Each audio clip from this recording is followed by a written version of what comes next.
Well, welcome to Buffer's Brewery again.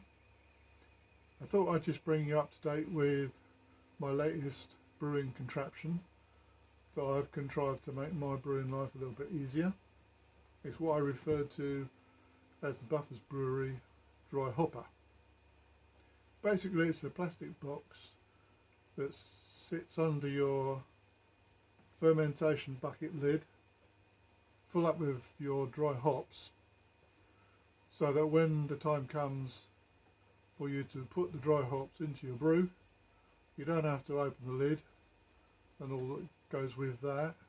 You can just operate a little lever and the dry hops are dispensed into the brew at the right time without removing the lid. So I'll just run through the bits with you so that you can see how it works. So there's the lid of my fermenter, and that's where we want to secure our dry hopper. That's just the CO2 vent port there. So this is the dry hopper. Basically it's a bucket. I'll refer to it as a bucket, a spring and a carrier. And so it's made so that you can see the thing springs open, and there's 4 little magnets embedded in the lid of the dry hopper so that it could be secured underneath the fermentation bucket lid with some more magnets. And there's also magnets in the bucket to hold it closed, and then when you release the magnet it'll open and dispense the hops that are in the bucket. So this is the lid magnet, so that holds this lid to this lid, lots of lids. So we'll do that now just by literally putting them together. That's it. That ain't going to come off.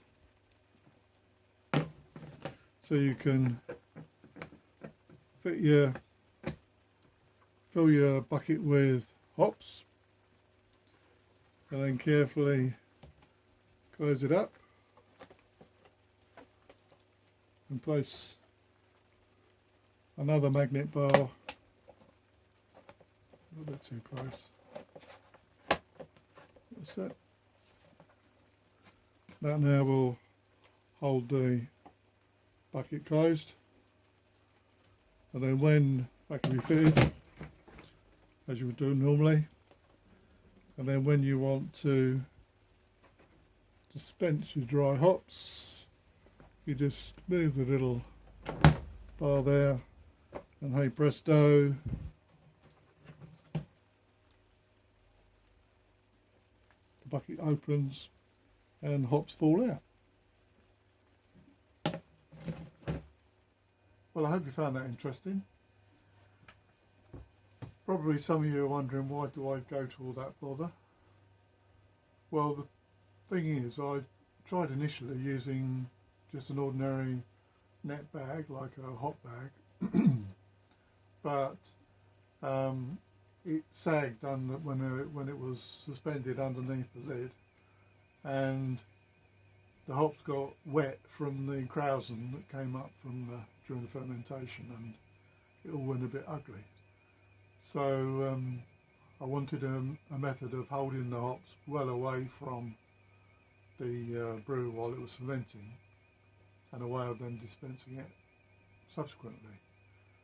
I've sort of gone to all the bother of contriving equipment so that once the fermentation bucket with the wort and yeast has been put in the fermentation fridge, I don't open anything until basically I'm pouring beer. So that way, trying to minimise the amount of air that gets into the brewing process. So I collect all the CO2 from the fermentation and use the CO2 to feed that back into the fermenter during cold crashing. And I thought, well, what's the point of doing all that if you then have to take the lid off to put the dry hops in? And I'm sure there's quite a few brewers out there that say it doesn't make any difference, and perhaps it doesn't. But being a bit of a lunatic, I thought, well, there might be a way of doing it where you don't have to take the lid off the fermentation vessel. And there's all these smart pressure fermenters around nowadays where they're boasting that you can do it all without exposing your hops to air during dry hopping. Some of it don't quite work, but anyway, so I came up with this idea, and yeah, hope you found it interesting. Cheers.